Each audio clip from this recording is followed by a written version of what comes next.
չեմ ասում ինքնիշխանությունը զիջվել է, ես ասում եմ սահմանը փակվում է, այսինքն կա ինքնիշխանության 100% անոց, բայց Հայաստանը դրա մոտ 50-ը զիջում է, էլի պահպանում է անվանապես իր սեփականության իրավունքը, բայց ինչպես ասացի,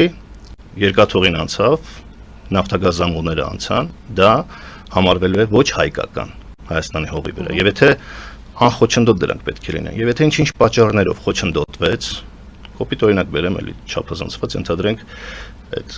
սերվիտուտի օրինակով, երեխան գնաց փակեց ինչ-որ մի հատ փական, որը ջուրը հոսում է հարևան հողամաս, այս դեպքում Ադրբեջանից Նախիջևան, Ադրբեջանը կարող է պահանջել միջազգային, ինքը չի կարող անմիջապես ուժ գործադրել, բայց կարող է պահանջել միջազգային ճնշում Հայաստանի վրա, ապահովել անխոչնդոտ կապը։ Կդիմի ԱՄՆ-ին, ԱՄՆ-ն ենթադրենք օրինակ խառնե չի մասնակցում։ Ինքը իրեն իրավունքը վերապահի, ինչպես Լաչինի Միջանցքի դեպքում էր, այլ դեպքերում էր, ուղղակի մտնի եւ ասի, ես իրավունք ունեմ վերականգնել, որտեղ Հայաստանը պարտավորվել է դրան խոչընդոտ կապը ապահովել։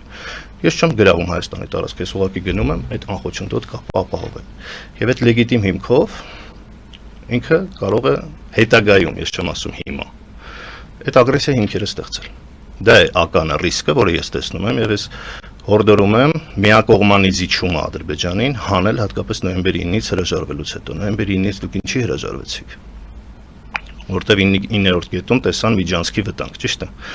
Ռուսական վերահսկողությամբ։ Հիմա ամերիկյան վերահսկողության Միջանցքի վտանգը ինչի չեք տեսնում։ Ամերիկան հավերժ ձեր անվտանգությունը ինչով է երաշխավորելու, ես ուզում եմ հասկանալ։